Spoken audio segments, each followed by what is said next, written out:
لا الہ الا اللہ لا الہ الا اللہ۔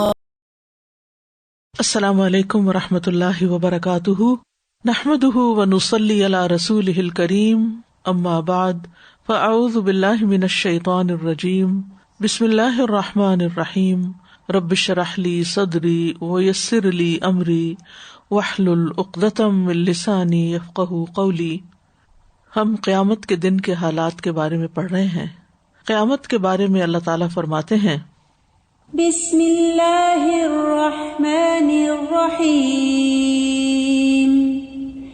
لا اقسم بیوم القیامہ ولا اقسم بالنفس اللوامہ، ایحسب الانسان ان لن نجمع عظامہ، بلى قادرین علی ان نسوی بنانہ، بل یرید الانسان لیفجر امامہ، یسأل ایان یوم القیامہ، فإذا برق البصر وخسف القمر وجمع الشمس والقمر، يقول الإنسان يومئذ أين المفر، كلا لا وزر إلى ربك يومئذ المستقر۔ نہیں میں قیامت کے دن کی قسم کھاتا ہوں، اور نہیں میں بہت ملامت کرنے والے نفس کی قسم کھاتا ہوں۔ کیا انسان یہ سمجھتا ہے کہ ہم کبھی اس کی ہڈیاں اکٹھی نہیں کریں گے؟ کیوں نہیں، ہم انہیں اکٹھا کریں گے، اس حال میں کہ ہم قادر ہیں کہ اس کی انگلیوں کے پورے درست کر کے بنا دیں۔ بلکہ انسان یہ چاہتا ہے کہ اپنے آگے آنے والے دنوں میں بھی نافرمانی کرتا رہے۔ وہ پوچھتا ہے اٹھ کھڑے ہونے کا دن کب ہوگا؟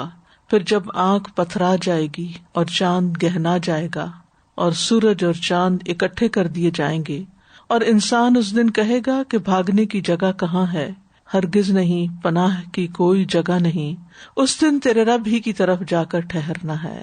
تو وہ دن رب کے حضور حاضر ہونے کا دن ہے، جسے یوم البعث والنشور بھی کہا جاتا ہے، کہ مرنے کے بعد دوبارہ اٹھائے جانے کا دن۔ تو آج ہم البعث والنشور کے بارے میں کچھ پڑھیں گے۔ بعث کا مطلب ہے کہ اللہ تعالیٰ کا قبروں سے مردوں کو ان کا حساب لینے کے لیے زندہ کرنا، اٹھانا۔ اور یہ اٹھانا کیسے ہوگا؟ جس میں جسم اور روح دونوں کو اکٹھا کر دیا جائے گا، دونوں کے ساتھ انسان زندہ ہوگا۔ اور اس پر اللہ تعالیٰ کا یہ قول دلالت کرتا ہے، انما یستجیب الذین یسمعون والموتى یبعثهم اللہ والموتى یبعثهم اللہ ثم الیہ یرجعون۔ قبول تو صرف وہی لوگ کرتے ہیں جو سنتے ہیں، یعنی حق بات کو، اور جو مردے ہیں اللہ انہیں اٹھائے گا، پھر وہ اسی کی طرف لوٹائے جائیں گے۔ اسی طرح لفظ نشور بھی استعمال ہوا ہے، جس کا لفظی معنی ہے بکھرنا، متفرق ہونا، اور شرعی اصطلاح میں اس سے مراد قبروں سے نکل کر حساب کتاب کے مقام پر منتشر ہونا، وہاں جا کر اکٹھے ہونا۔ یعنی قبروں سے جب نشور ہوگا تو متفرق ہوں گے، اور پھر اس کے بعد حساب کتاب کے لیے جمع ہوگے، تو وہاں بھی ہر کوئی اپنے جیسے لوگوں کے ساتھ ہوگا۔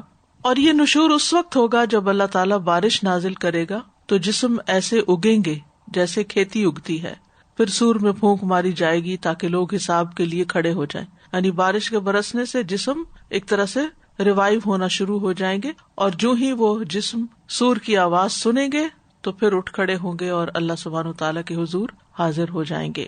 یوم البعث پر ایمان لانے کی بہت اہمیت ہے۔ ابو ہریرہ کہتے ہیں کہ رسول اللہ صلی اللہ علیہ وسلم نے فرمایا، مجھ سے سوال کرو، سو وہ آپ سے سوال کرتے ہوئے ڈرے۔ پھر ایک شخص آیا اور آپ کے گھٹنوں کے پاس بیٹھ گیا، تو اس نے عرض کیا، اللہ کے رسول صلی اللہ علیہ وسلم، اسلام کیا ہے؟ آپ نے فرمایا کہ تو اللہ کے ساتھ کسی کو شریک نہ کرے، نماز قائم کرے، زکوٰۃ ادا کرے، رمضان کے روزے رکھے۔ اس نے عرض کیا، آپ نے سچ فرمایا۔ اس نے عرض کیا، اللہ کے رسول ایمان کیا ہے؟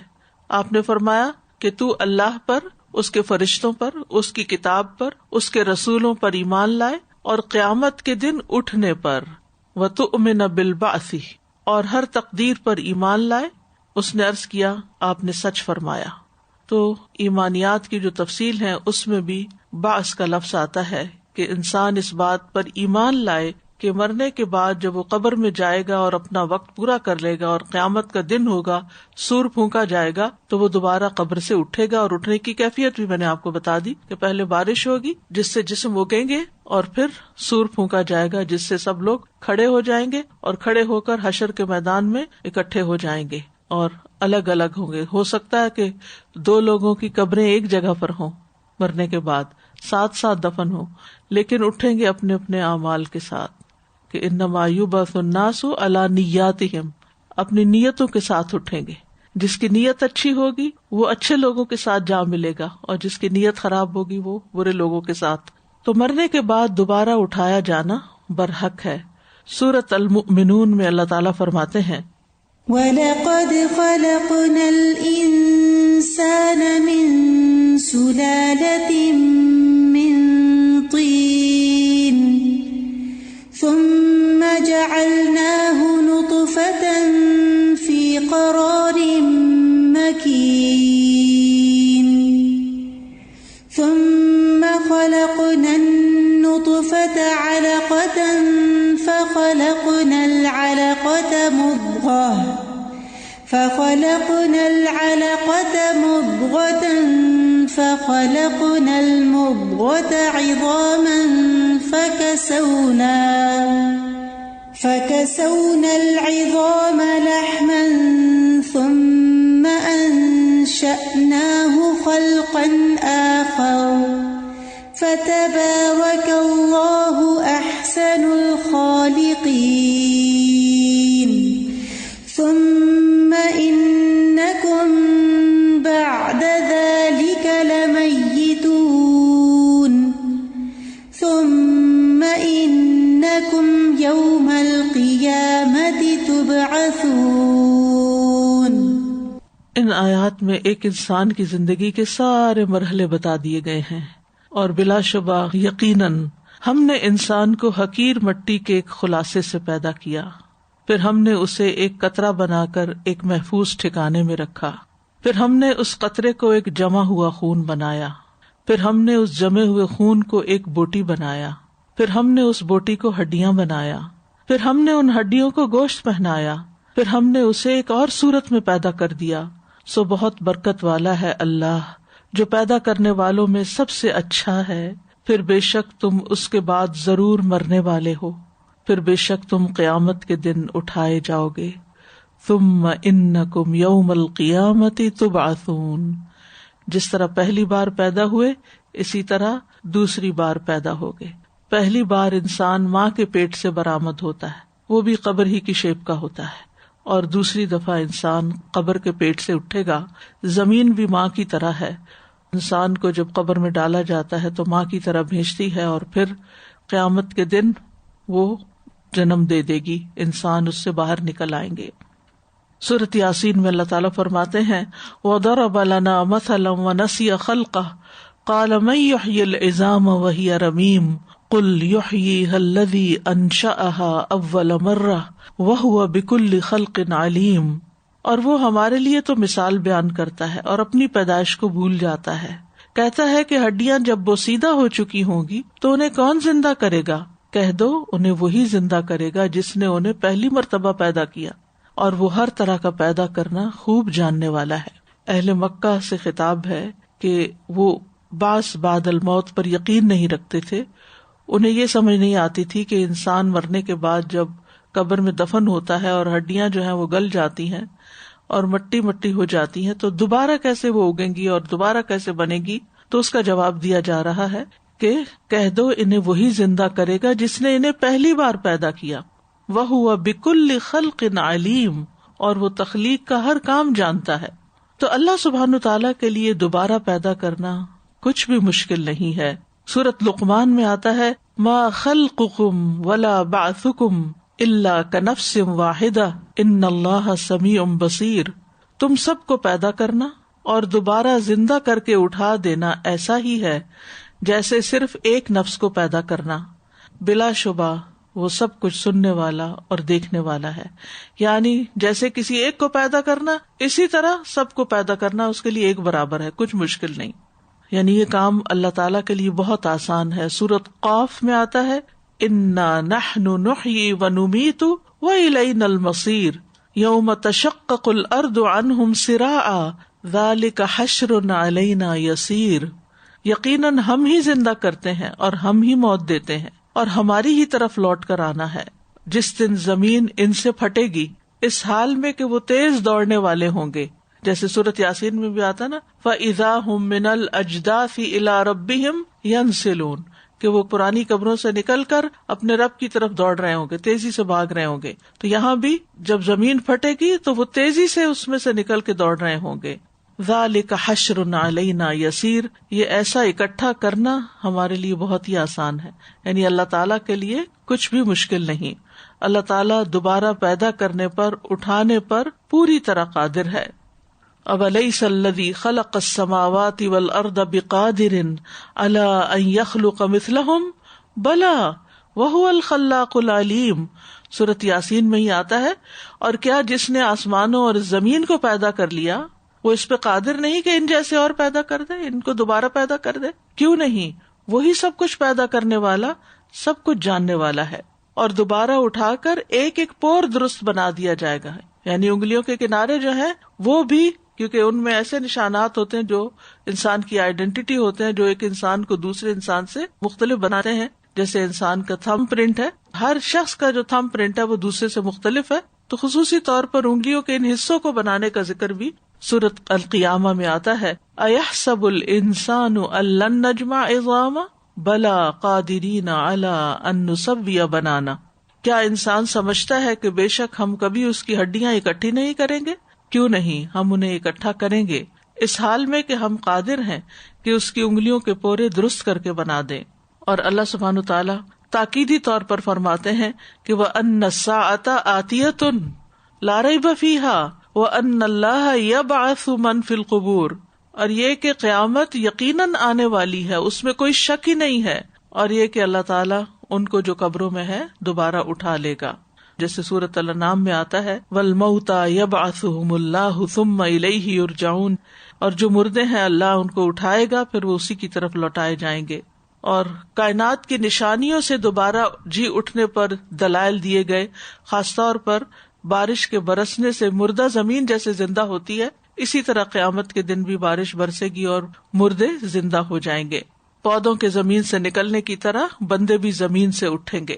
جیسے سورۃ قاف میں آتا ہے وَنَزَّلْنَا مِنَ السَّمَاءِ مَاءً مُبَارَكًا فَأَنبَتْنَا بِهِ جَنَّاتٍ وَحَبَّ الْحَصِيدِ وَالنَّخْلَ بَاسِقَاتٍ لَهَا طَلْعٌ نَضِيدٌ رِزْقًا لِلْعِبَادِ وَأَحْيَيْنَا بِهِ بَلْدَةً مَيْتًا كَذَلِكَ الْخُرُوجُ اور ہم نے آسمان سے ایک بہت بابرکت پانی اتارا، وہ کیا ہے؟ بارش.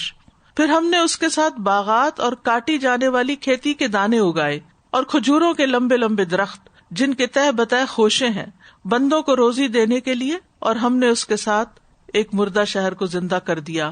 اسی طرح نکلنا ہے، یعنی پورا علاقہ سرسبز ہو جاتا ہے. قیامت کے دن بھی وسیع میدان پر لوگ اسی طرح قبروں سے نکل کر کھڑے ہو جائیں گے اور ہر طرف زندگی نظر آنے لگے گی. تو یوم البعث والنشور اور پھر حشر بھی کہا جاتا ہے، یعنی یوم الحشر، حشر کا دن.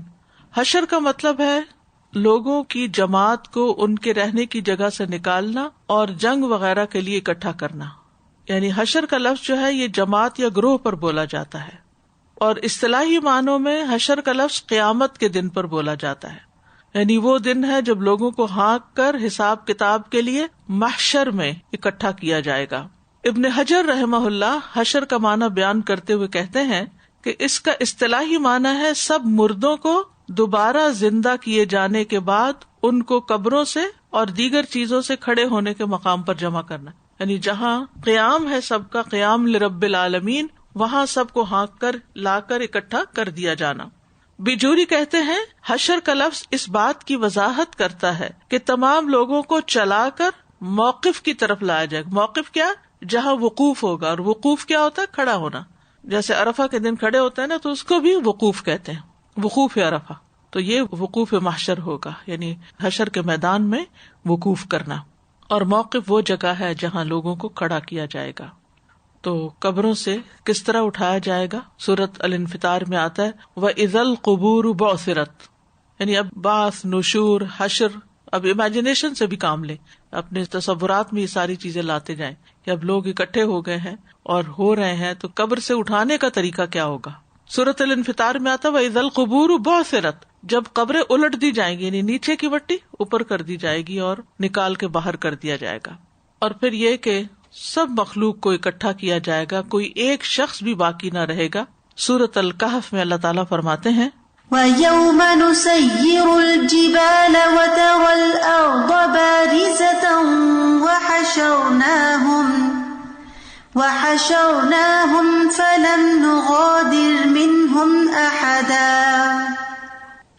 اور جس دن ہم پہاڑوں کو چلائیں گے اور آپ زمین کو بالکل چٹیل ہموار یعنی بالکل اسموتھ دیکھو گے، اور ہم لوگوں کو جمع کریں گے تو ان میں سے کسی کو بھی باقی نہیں چھوڑیں گے.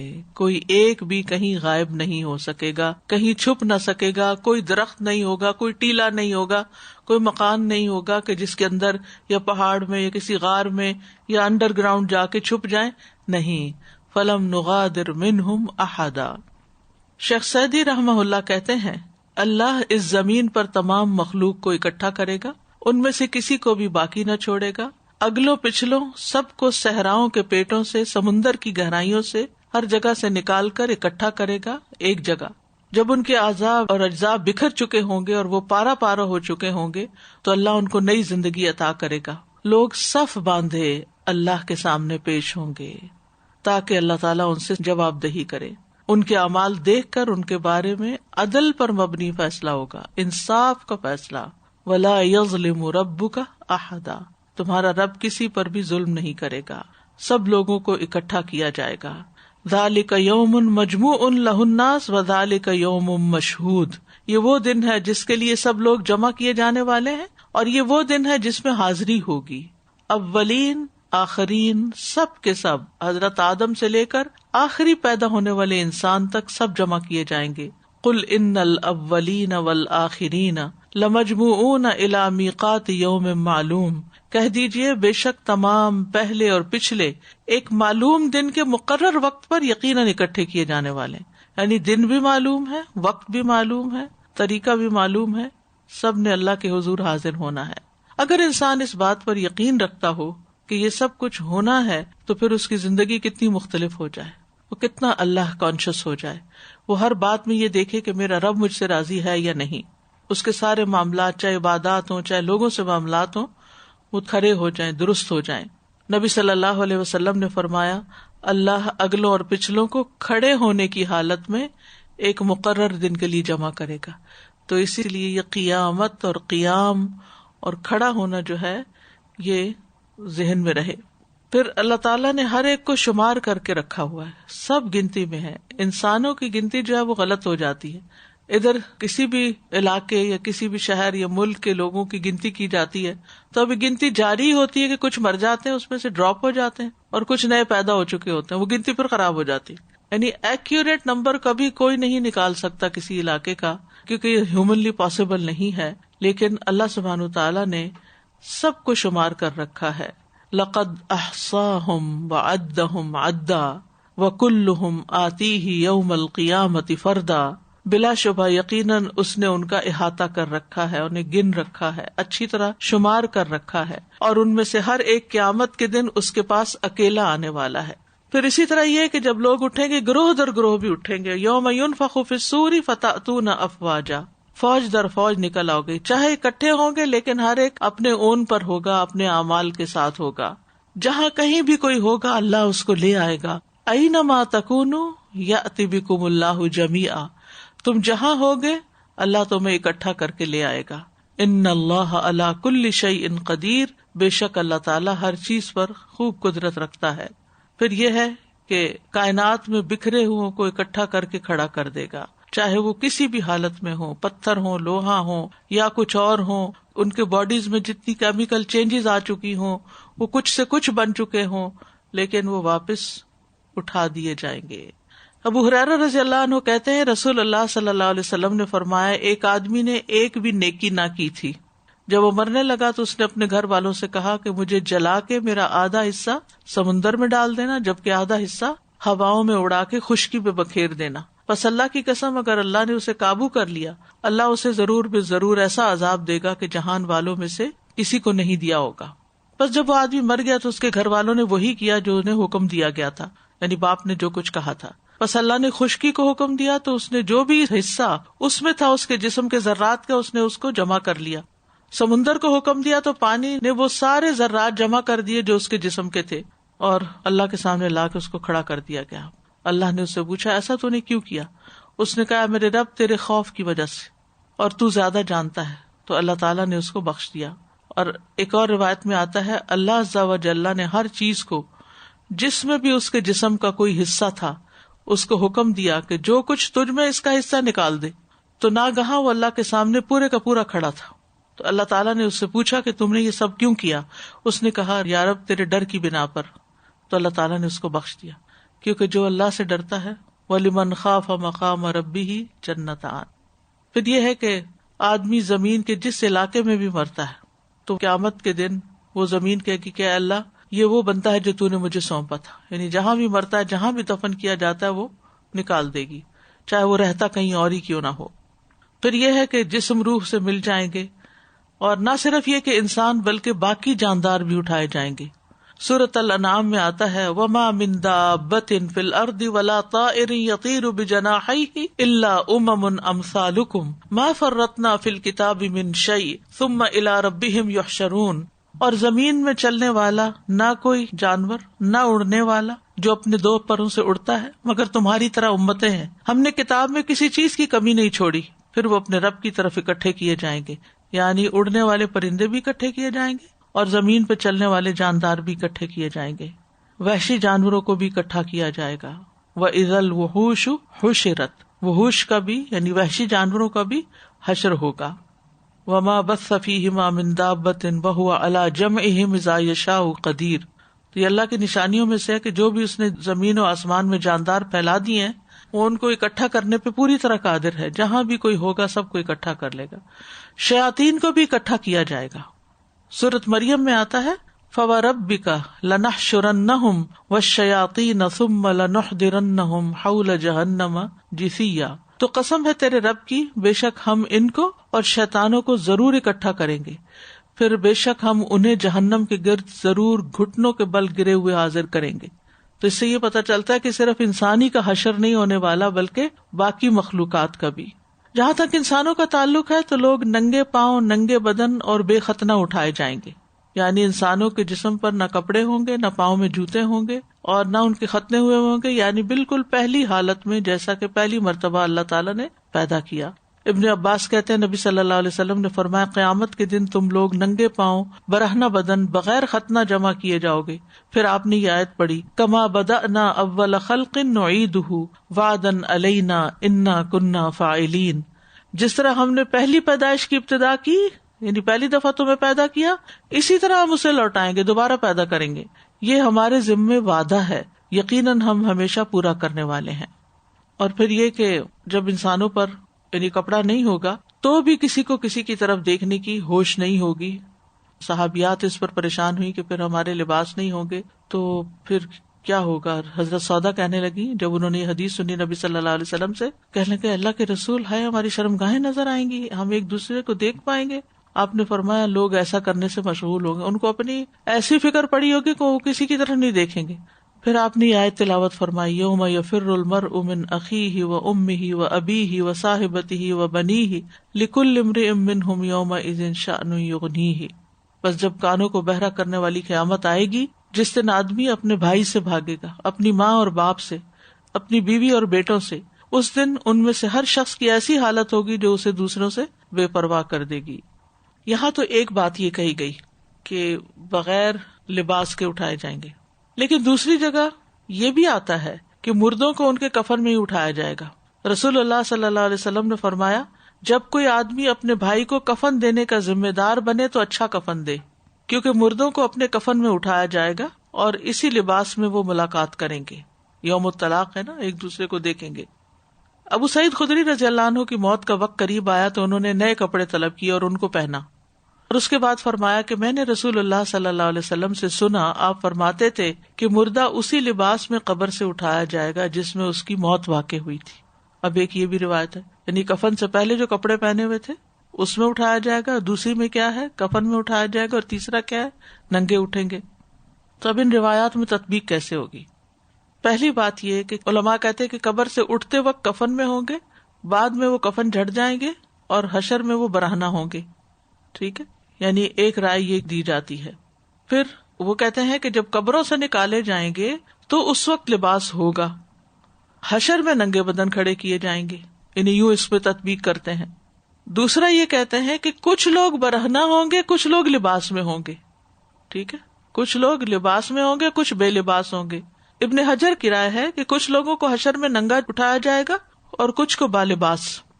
تیسری رائے یہ ہے کہ سب برہنہ ہوں گے، صرف انبیاء کو لباس پہنایا جائے گا. ایک رائے یہ ہے. اور سب سے پہلے حضرت ابراہیم علیہ السلام کو لباس پہنایا جائے گا، یا وہ قبر سے اس لباس کے ساتھ نکلیں گے جس لباس پر ان کو موت آئی تھی. اور ان کے بعد اللہ تعالیٰ مخلوقات میں سے جس کو چاہیں گے لباس پہنائیں گے. یہ بھی ایک معنی کیا گیا. چوتھا معنی یہ کہ صرف شہداء، شہید لوگ، یا جن کو اللہ چاہے گا لباس پہنائے گا. یہ بھی کہتے ہیں کہ اگر کوئی احرام کی حالت میں فوت ہوا ہے، احرام پہنے ہوئے، تو وہ بھی اسی احرام میں اٹھے گا اور اسی لباس میں. تو کچھ کہتے ہیں کہ یہ صرف شہداء کے لیے ہے. بہرحال صحیح بخاری سے یہ ضرور پتہ چلتا ہے کہ سب سے پہلے جسے کپڑے پہنائے جائیں گے وہ ابراہیم علیہ السلام ہے. اب یہ نہیں پتہ چلتا کہ فوراً بعد پہنائے جائیں گے یا حشر کے اندر پہنائے جائیں گے، کون سے مقام پہ پہنائے جائیں گے، لیکن یہ بتا دیا گیا کہ سب سے پہلے ان کو پہنائے جائیں گے. علی رضی اللہ عنہ کہتے ہیں کہ سب سے پہلے ابراہیم علیہ السلام کو مصر کی بنی ہوئی 2 عمدہ چادروں کا لباس پہنایا جائے گا، یعنی جیسے مصری کاٹن ہوتی ہے اس طرح کا لباس ان کو پہنایا جائے گا.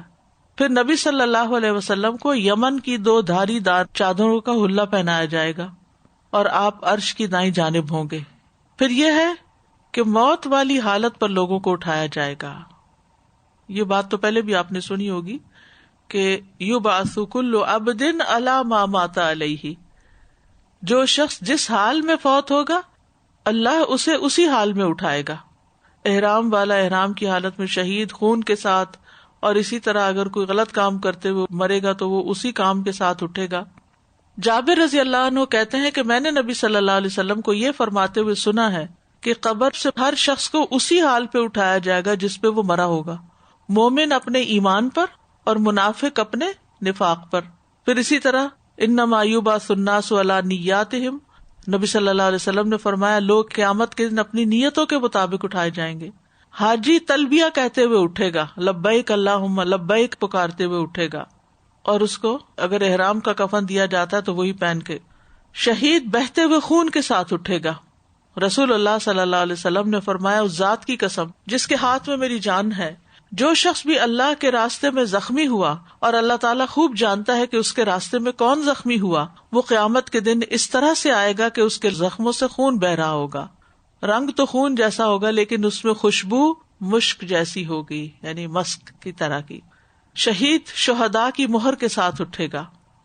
رسول اللہ صلی اللہ علیہ وسلم نے فرمایا جسے اللہ کے راستے میں کوئی زخم لگا وہ قیامت کے دن اس حال میں آئے گا کہ اس کے زخم سے بہنے والے خون کی بو کستوری کی طرح ہوگی اور رنگ زعفران کی طرح ہوگا، اس پر شہداء کی مہر ہوگی. جس نے اللہ سے خلوص دل کے ساتھ شہادت کا سوال کیا، یعنی جیسے ہم لوگ ہیں، تو اللہ تعالیٰ اسے شہید کے اجر سے نواز دے گا اگرچہ وہ بستر پر ہی مر جائے. لیکن دیکھا کیا جائے گا اس کی نیت کتنی تھی، یا اوپر سے بس خانہ پوری کے لیے کہہ رہا تھا. تو یہ ہے کچھ حالات جن پر لوگ اٹھائے جائیں گے. اور بھی تفصیلات آتی ہیں، جیسے اندھے اٹھائے جائیں گے، بہرے اٹھائے جائیں گے، نیلے رنگ کے ہوں گے. لیکن یہاں جس بات پہ دلیل دی گئی ہے وہ یہ کہ اس اٹھنے پر بعث بعد الموت پر ہمارا ایمان ہونا چاہیے، اور یہ ارکان ایمان میں سے ہے، جسے ہم کہتے ہیں نا ایمان مفصل کے آخر میں والبعث بعد الموت، اور موت کے بعد دوبارہ جی اٹھنے پر ہم ایمان رکھتے ہیں. جی استاذہ، میرے ذہن میں یہ بات آ رہی تھی کہ ابھی جیسے بہت سے حادثات ایسے ہوتے ہیں جس میں باڈیز کا پتہ نہیں چلتا. جی ہاں، پلین کریش ہو گیا پورے کا پورا، چند ایک مل گئی، جل گئے، جل گئے, کچھ ملا ہی نہیں, پتہ ہی نہیں. کافی سال پہلے پاکستان میں گلگت کے علاقے میں ایک پلین غائب ہو گیا تھا. ہمارے جاننے والوں کی فیملی تھی, پورے والدہ اور 4 بچے. تو آج تک کچھ نہیں پتا وہ لوگ زندہ ہے, کہاں ہے, کس طرح. یعنی پلین کہاں ہے یہ بھی نہیں پتا. یہ بھی نہیں پتا, نہ پلین کا پتا, نہ اس کی سواریوں کا پتا. اور سبحان اللہ, دیکھیں اللہ سبحانہ تعالیٰ اس دن ہر کسی کو ہر جگہ سے سبحان اللہ سب کا نشور ہوگا. میں پیٹرا گئی تھی نا, تو وہاں پہ جو کھنڈرات ہے نا اس شہر کے, تو میں یہی سوچتی تھی کہ یہاں کون رہتے ہوں گے, کون لوگ ہوں گے جو یہاں پہ اتنے پہاڑوں میں اتنی بڑی بڑی عمارتیں ان کی, اور پورا شہر کا شہر, پھر ایک پورا شہر زمین کے اندر, باقاعدہ زمین کے اندر کافی نیچے جا کے, مطلب ہوں گی کوئی 5 to 6 سٹوریز نیچے وہ لے کے جاتے ہیں لفٹ سے, اور وہ شہر دکھاتے ہیں اندر. اور وہ کئی مکان ہیں وہاں. استاذہ جی پورا شہر ہے اندر, انہوں نے اندر کیا ہوا تھا زمین کے اندر. وہ اس طرح سے کیا ہوا تھا کہ اوپر اتنی برف پڑا کرتی تھی تو وہ سارا کچھ نیچے ہی شفٹ کر گئے تھے, پورا ہی نیچے. تو وہ دیکھ کے تو مجھے یہ ہوتا تھا کہ یہ کون لوگ ہوں گے. اور جب وہ اٹھیں گے تو ظاہر ہے وہ پتہ نہیں جو گھر ان کے بنے ہوئے, جو پیٹرا کے گھر ہیں, وہ تو آپ امیجن ہی نہیں کر سکتے. اتنی اونچی ان کی چھتیں ہیں, اور پہاڑ کے اندر کمرے ہیں باقاعدہ. پہلے جیسے ڈرائنگ روم سا بڑا سا آتا ہے, پھر رومز آتے ہیں, پھر نیکسٹ رومز, پھر اس کے اوپر منزل ہے, اور اس کے دروازے ہی ہمارے دروازے سے 5 ٹائم بڑے دروازے, اور چوڑے بھی اس طرح سے بہت بڑے. آپ نے اس کے اندر کھڑے ہو کے آپ کو لگتا ہے جیسے آپ تو کوئی منہ سے بونے ہیں. تو ظاہر ہے انہوں نے اپنے مطابق بنائے ہوں گے نا. تو میں یہ سوچتی کہ وہ شہر کے شہر جو دب گئے میں اور وہ کہاں چلے گئے, وہ اللہ تعالیٰ ایک دن اکٹھا کرے گا ان سب کو, اور سارے وہاں جمع ہوں گے, اور حساب لیا جائے گا. اور حساب دیا جائے گا. کوئی بھی بھاگ نہیں سکے گا, کوئی بھی چھپ نہیں سکے گا, کوئی بھی غائب نہیں ہو سکے گا, اور جو کر رہے ہیں اسی کے مطابق اٹھائے جائیں گے. جیسے اللہ سبحانہ تعالیٰ نے ہوا کو حکم دیا اور سارے اس کے اعضاء جو ہیں وہ پورے ہو گئے انسان کے. تو اب زندگی میں جیسے ہم دیکھتے ہیں, اللہ نہ کرے کوئی اپاہج ہو جاتا ہے, کوئی محتاج ہوتا ہے, تو ایک چھوٹا سا عذاب مسنگ ہو جاتا ہے کسی حادثے میں یا کچھ, تو کتنی سرجریز اور کتنی وہ پروسیس میں سے گزر کے, اور پھر بھی وہ والی چیز اس طرح سے نہیں بن پاتی جو اصل ہوتی ہے انسان کی. تو سبحان اللہ, وہاں اللہ کے حکم سے وہ ذرہ ذرہ ہوا بھی, ہوا کے ذروں میں سے بھی اللہ سبحانہ تعالیٰ نے اکٹھا کر لیا اور سب جمع ہو گیا. سبحان اللہ. ان اللہ علی کل شیء قدیر. استاذہ جی میں سوچ رہی تھی کہ یہ چیز جو ہمارے ایمان کا حصہ ہے, ہمارے لیے تو الحمدللہ ٹیکسٹ میں موجود ہے, باقی دنیا جو اس بات پہ نہیں بھی یقین رکھتی, انہوں نے بھی اس نالج پہ ریسرچ کی ہے. اور اب جو اس وقت نئی ٹیکنالوجی کے ساتھ جو موویز بن رہی ہیں, اس میں بعض اوقات وہ لوگ دکھاتے ہیں کہ someone goes and dies, اور پھر اس کے بعد بہت زمانوں کے بعد کوئی آیا. خاص طور پہ جو پری ہسٹورک ایرا کے لیے یہ لوگ ویڈیوز بناتے ہیں, اس میں یہ ذروں کا جو جمع کرنا ہے نا, یہ اب ویژولز میں آ گیا. آپ بڑی آسانی سے اس کو دیکھتے ہیں کہ بہت سارے ذرات جمع کر کے تو اس سے پھر وہ ایک آدمی سا کھڑا کر کے دکھا دیتے ہیں. ویڈیوگرافی کی دنیا میں انہوں نے وہ کیا ہے. تو ہمارا تو آلریڈی اس پہ ایمان ہے, اور ایمان کی سطح پہ پھر جا کے انسان یہی سوچے کہ ہم کہاں ہوں گے اس بالکل اصل بات یہ اصل چیز کہ اس سارے ہجوم میں ہم کہاں ہوں گے اور ہمارا حال کیا ہوگا, اور کوئی کسی کو پوچھے گا نہیں. یبصرونہم, دکھائے بھی جائیں گے, لیکن ہر ایک کو ایسی اپنی پڑی ہوگی کہ دوسرے کا حال بھول جائے گا. سازا جی, یہ جو لباس والی آپ نے کچھ اوپینینز بتائے کہ کس طرح, تو اس میں انسان جب دعا کرتا ہے اپنے لیے, اب تک تو جیسے قیامت کے دن کے بارے میں بھی ہم کتنی چیزیں قرآن سے پڑھتے تو دعا کرتے ہیں دائیں ہاتھ میں نہ میں اعمال ملے, ہمیں اس طرح ہو. تو کیا پھر انسان اس طرح دعا کر سکتا ہے کہ یعنی ہم برہنہ لوگوں میں نہ ہوں؟ استر عوراتنا وآمن رواتنا, جب یہ ہم پڑھے نا تو اس وقت یہ. اچھا, جزاک اللہ خیر. اب ہے حشر کا میدان. سورۃ ابراہیم میں اللہ تعالیٰ فرماتے ہیں, یوم تبدل الارض غیر الارض والسماوات وبرزوا للہ الواحد القہار, جس دن یہ زمین اور آسمان تبدیل کر دیے جائیں گے اور لوگ اکیلے زبردست اللہ کے حضور حاضر ہو جائیں گے. ایک یہودی نے نبی صلی اللہ علیہ وسلم سے سوال کیا, جس دن زمین دوسری زمین سے بدل جائے گی اور آسمان بھی بدل جائیں گے تو لوگ کہاں ہوں گے؟ آپ نے فرمایا, وہ پلسرات پر اندھیرے میں ہوں گے. میدے کی طرح سفید زمین ہوگی. نبی صلی اللہ علیہ وسلم نے فرمایا, قیامت کے دن لوگوں کا حشر سفید اور سرخی آمیز زمین پر ہوگا.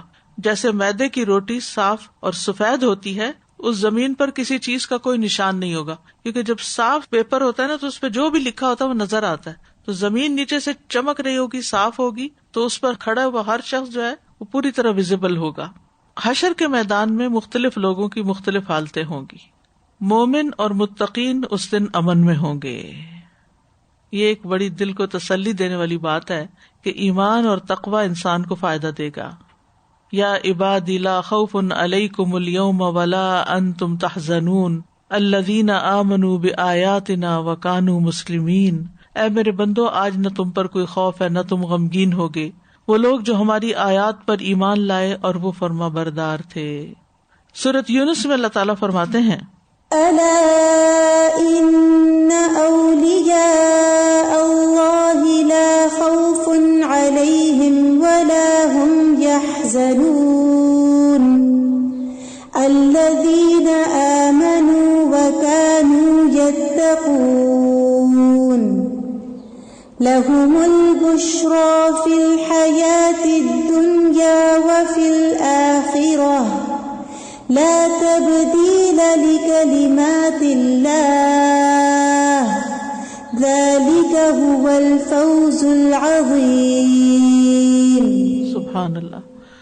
سن لو، بے شک اللہ کے دوست، ان پر نہ کوئی خوف ہے نہ وہ غمگین ہوں گے. تو اللہ سے دوستی کر لینی چاہیے، اللہ کو راضی کر لینا چاہیے، اللہ کے قریب ہو جانا چاہیے. کون ہے وہ جو ایمان لائے اور تقوی اختیار کرتے تھے، بچ بچ کے رہتے تھے، حرام سے بچتے تھے، گناہوں سے بچتے تھے، اللہ کی نافرمانی کے کاموں سے بچتے تھے. انہی کے لیے دنیا کی زندگی میں خوشخبری ہے. جب موت آئے گی تو خوشخبریاں لے کر آئے گی، اور آخرت میں بھی اللہ کی باتوں کے لیے کوئی تبدیلی نہیں. اللہ نے جو وعدہ کر دیا پکا وعدہ کیا ہے. یہ بہت بڑی کامیابی ہے. یعنی دنیا میں انسان کچھ بھی اچیو کر لے، اس کے مقابلے میں یہ سب سے بڑی کامیابی کی بات ہے، اور یہی ہمارا گول ہونا چاہیے. اس کامیابی کے لیے جینا چاہیے، اس کامیابی کے لیے محنت کرنی چاہیے، اس کامیابی کا ہمیں شوق ہونا چاہیے کہ یہاں کامیاب ہونا ہے. دنیا میں کئی جگہوں پر انسان کامیاب ہوتا ہے، کہیں ناکام ہوتا ہے، کچھ چیزیں اس کی مرضی کی ہوتی، کچھ نہیں ہوتی، ڈزنٹ میٹر. لیکن اصل خوش قسمت وہ ہے کہ جس کو ایمان اور تقوی نصیب ہو جائے اور وہ آخرت میں کامیاب ہو جائے. سورۃ الانبیاء میں آتا ہے ان الذین سبقت لهم منا الحسنى اولئک عنہا مبعدون لا يسمعون حسیسها وهم فیما اشتہت انفسهم خالدون لا يحزنهم الفزع الاکبر وتتلقاهم الملائکة هذا یومکم الذی کنتم توعدون. بے شک وہ لوگ جن کے لیے ہماری طرف سے بھلائی پہلے طے ہو چکی، وہ اس سے دور رکھے گئے ہوں گے، یعنی جہنم سے دور رکھے جائیں گے. وہ اس کی آہٹ نہیں سنیں گے، اور وہ اس میں جسے ان کے دل چاہیں گے ہمیشہ رہنے والے ہیں، یعنی جنت میں. انہیں سب سے بڑی گھبراہٹ غمگین نہ کرے گی، اور انہیں لینے کے لیے فرشتے آئیں گے. یہ ہے تمہارا وہ دن جس کا تم وعدہ دیے جاتے تھے. اس دن کا تم سے وعدہ کیا گیا، آج تم امن کے ساتھ اللہ کی جنت میں داخل ہو جاؤ. تو دنیا میں اللہ سے ڈرنے والوں کے لیے اس دن امن ہوگا کہ انسان اگر کوئی بھی غلط بات منہ سے نکال لے، غلط کام کر لے، تو اس کو ڈر لگ جانا چاہیے، اور توبہ استغفار اور ندامت ہونی چاہیے، اور شرمندگی ہونی چاہیے کہ میں نے ایسا کیوں کیا. رسول اللہ صلی اللہ علیہ وسلم نے فرمایا، اللہ تعالیٰ فرماتے ہیں مجھے میری عزت کی قسم، میں اپنے بندے پر 2 امن اور 2 خوف جمع نہیں کرتا ہوں.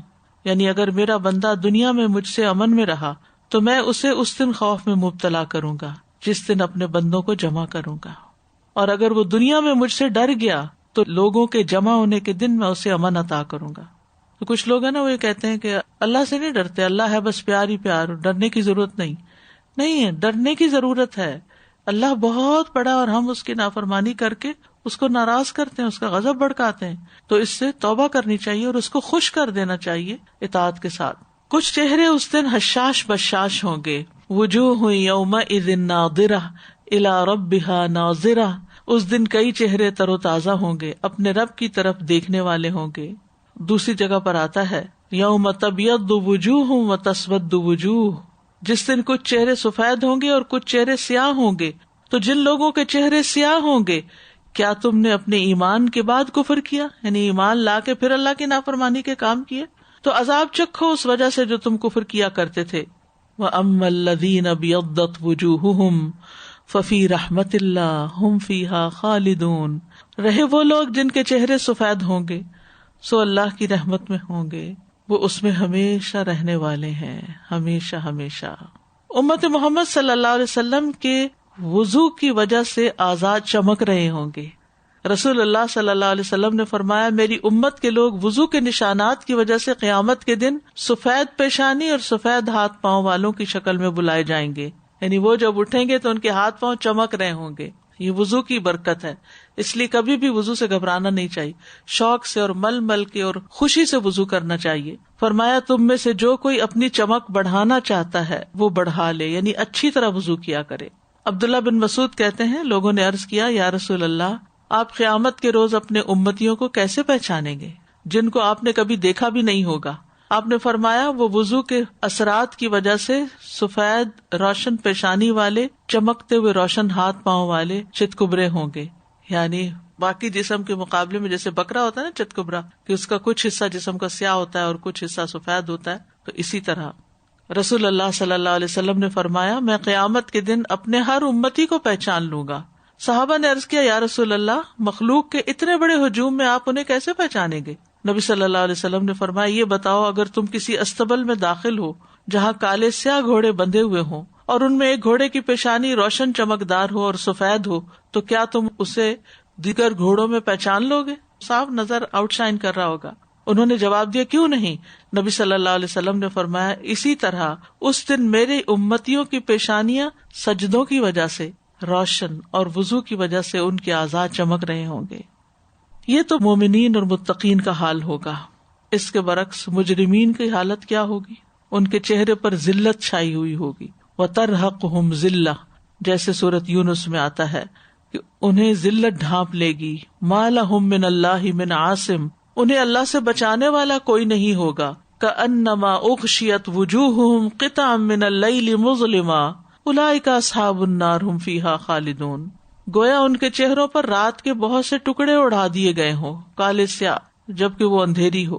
یہی لوگ آگ والے ہیں، وہ اس میں ہمیشہ رہیں گے. سورۃ معارج میں آتا ہے یوم یخرجون من الاجداث سراعا کأنہم الی نصب یوفضون خاشعۃ ابصارہم ترہقہم ذلہ ذلک الیوم الذی کانوا یوعدون وہ جس دن قبروں سے تیز دوڑتے ہوئے نکلیں گے جیسے وہ کسی گاڑے ہوئے نشان کی طرف دوڑے جا رہے ہیں. ان کی آنکھیں جھکی ہوں گی، ذلت انہیں گھیرے ہوئے ہوگی. یہی وہ دن ہے جس کا ان سے وعدہ کیا جاتا تھا. ان کے چہرے بگڑے ہوئے ہوں گے.